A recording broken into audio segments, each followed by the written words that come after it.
कि जातीय जनगणना को लेकर के आज हम लोग कर रहे हैं। और आज जो हम लोगों की बरसों पुरानी जो मांग रही, जिसकी लड़ाई हम लोगों ने सड़क, सदन, कोर्ट तक अभी भी हम लोग आज हम लोगों के बातों पर जो है और हम लोगों के मांगों पर हम लोगों का जो मुख्य लड़ाई रहा, आज उस पर केंद्र सरकार को भी झुकना पड़ा। और केंद्र सरकार ने निर्णय लिया है कि जो अगला सेंसस होगा उसमें जातीय जनगणना को भी इंक्लूड किया जाएगा। हालांकि ये केवल घोषणा है। 21 में सेंसस होना था, कब होगा ये किसी को नहीं पता है, लेकिन जो परिसीमन है उससे पहले जो है सेंसस कराना होता है। तो उम्मीद है कि ये परिसीमन से पहले ये सेंसस कराएंगे और सेंसस में जातीय जनगणना का भी एक कॉलम जो है जात का भी होगा। जो लोग हम लोगों पे आरोप लगाते थे जातिवादी लोग हैं, जात पात फैलाता है, आज उन सभी के मुंह पर जो है तगड़ा तमाचा जो है लगा है। और ये जब तक हम लोगों को साइंटिफिक डेटा नहीं पता चलेगा पूरे देश की आखिर स्थिति क्या है, तब तक हम उन समाज, जो पिछड़ा समाज, जो गरीब, वंचित, शोषित जो लोग हैं, उनको हम लोग मुख्य धारा में नहीं ला सकते। गरीब कौन है, मजदूर कौन है, कचरा कौन साफ करता, ठेला कौन चलाता है, नाला कौन साफ करता है, दिहाड़ी मजदूर कौन है, और यही नहीं कौन भूमिहीन है, कौन कितना पढ़ा लिखा है, क्या किसको कितना सरकारी नौकरी है, किस जगह है। जब तक ये नहीं पता चलेगा तब तक आप जो है लोगों के साथ इंसाफ नहीं कर रहे।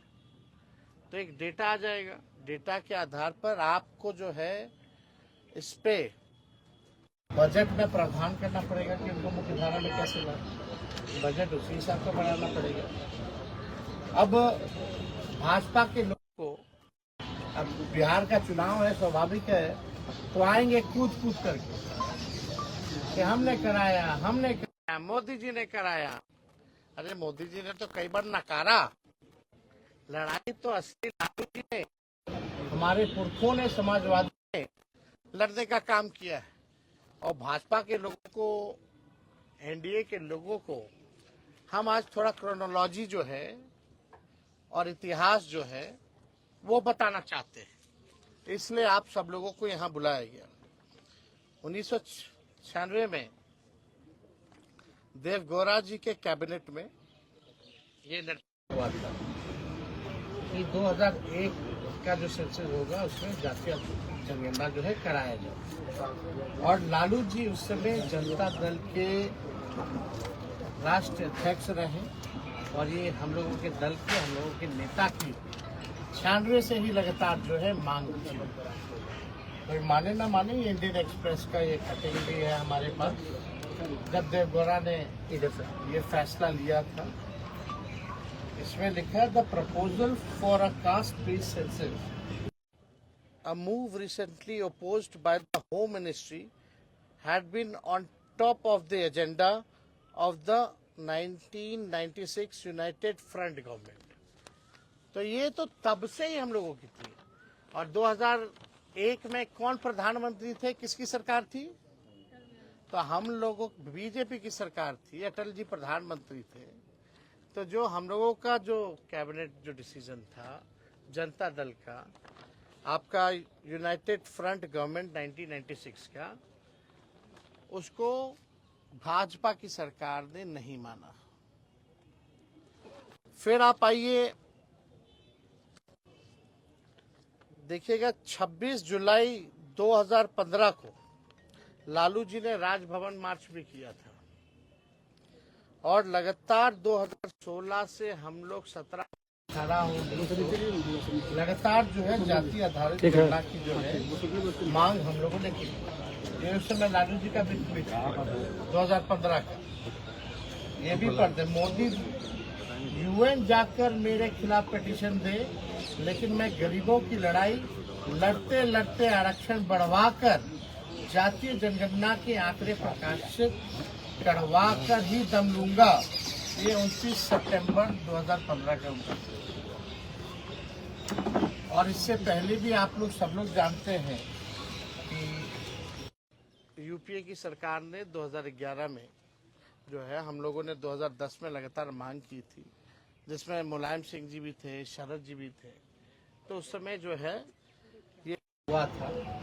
हालांकि जब बीजेपी की सरकार आई, अरुण जेटली जी फाइनेंस में प्रेस कॉन्फ्रेंस करके कैद जब रिलीज करने का मौका है तो डेटा करेक्ट भी भाजपा के लोग नहीं देते। आप लोगों को पता है कि कई बार बिहार विधानसभा से हमारे ही प्रस्ताव को पारित किया गया। जब हम लोग विपक्ष में थे, जातीय जनगणना का प्रस्ताव दोनों सदनों से पास किया गया, 18 में भी, 19 में भी, 20 में भी, 3 बार। और हमारे सुझाव पर ही पहली बार बिहार में सर्वदलीय प्रतिनिधि मंडल 23 अगस्त को प्रधानमंत्री जी से नई दिल्ली मिला। मुख्यमंत्री जी भी थे साथ में। मेरा ही 2 प्रस्ताव था कि सब लोग चलिए प्रधानमंत्री जी से मिले। जब इन लोगों ने केंद्र पार्लियामेंट में केंद्र मंत्री ने मना कर दिया था कि जातीय जनगणना नहीं कराएंगे, तब हम लोग प्रस्ताव रखे थे। तब हम लोग सब लोग को लेकर के गए थे दिल्ली। और उससे पहले 3 बार तो हम लोग दोनों हाउसों में, लेजिस्लेटिव असेंबली में भी और लेजिस्लेटिव काउंसिल में भी, हम लोगों ने 3 बार सर्वदलीय प्रस्ताव जो है पारित किए करके भेजा था। प्रधानमंत्री जी उस समय भी मना कर दिए। तभी मेरा दूसरा प्रस्ताव था, अगर नहीं कराना है तो राज्य सरकार अपने बलबूते कराएगी।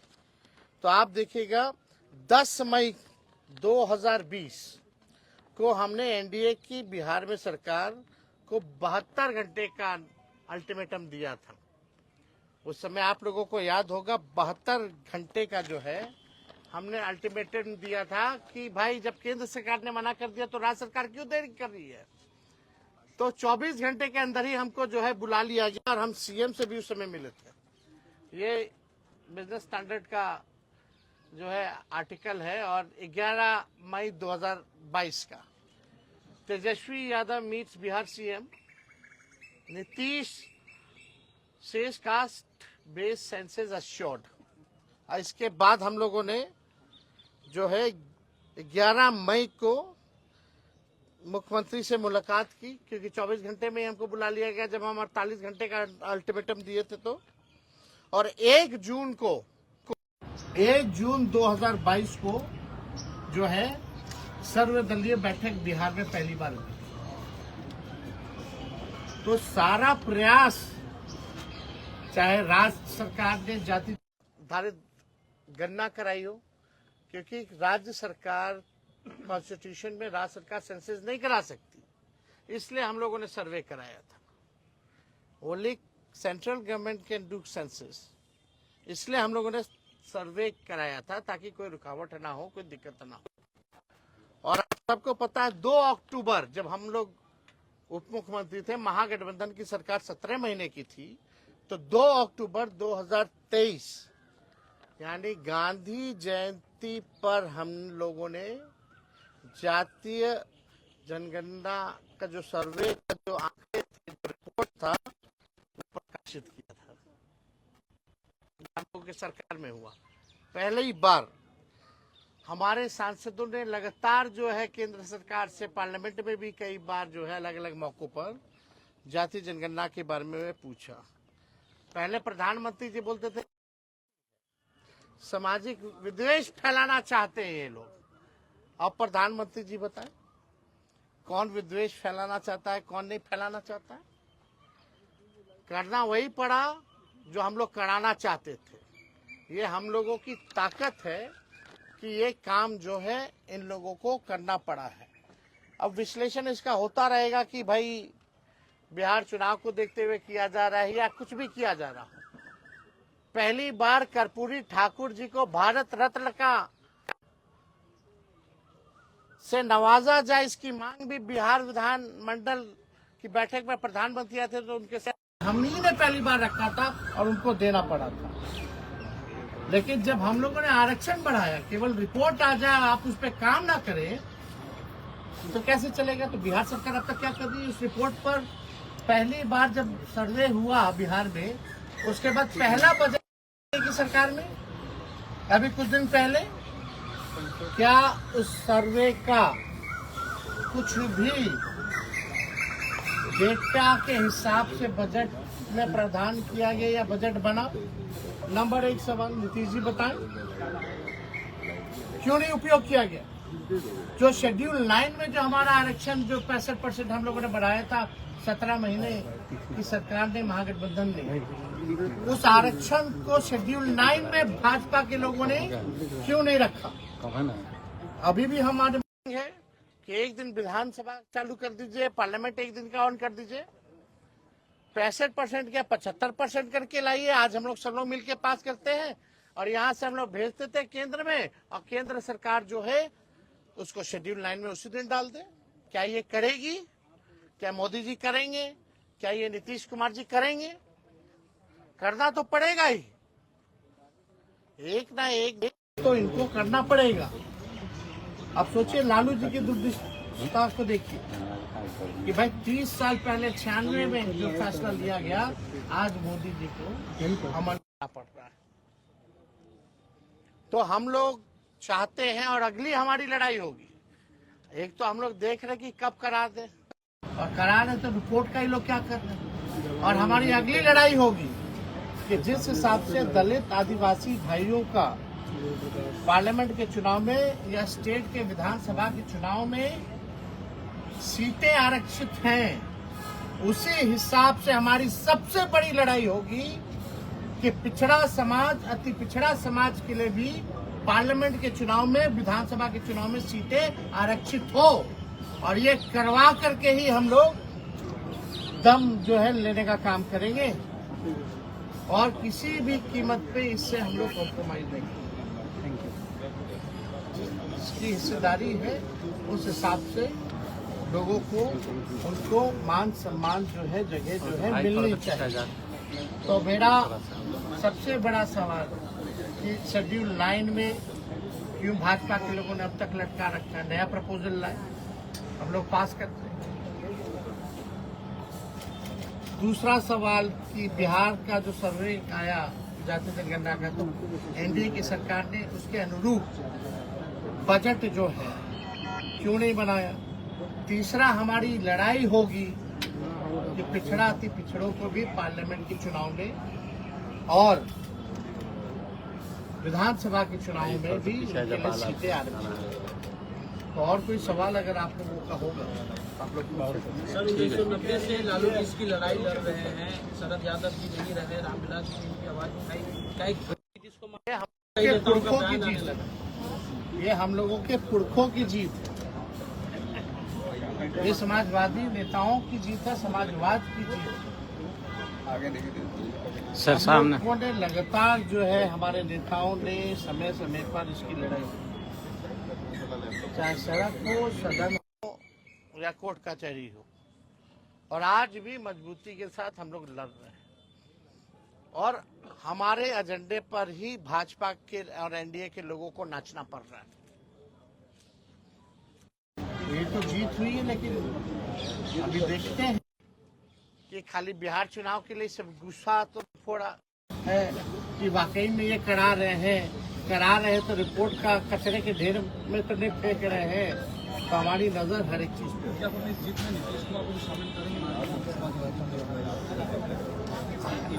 शेड्यूल 9 में क्या नहीं करवा रहे? अरे भाई, तो हम ना नया अल्टीमेटम में, हमारे ही प्रस्ताव में ना हो गए, तो नीतीश जी का आइडिया था। जेडीयू कह रही है नीतीश कुमार का जीत है, नीतीश कुमार ने बिहार से शुरुआत की, इस वजह से केंद्र में भी होगा।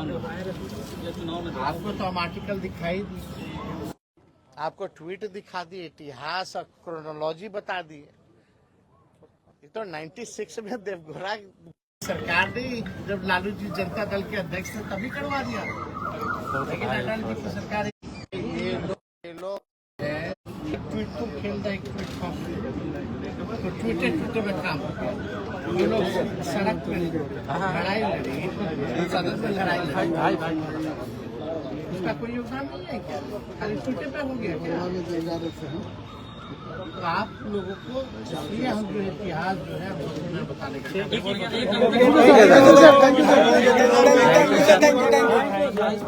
भाई क्या उसको भाई जो भी लड़ाई भी होगी, जो भी रिपोर्ट आएगी बिहार का है तो गौतम भाई भाई हमको प्रेम होता है रिपोर्ट आएगा तो बढ़ेगी।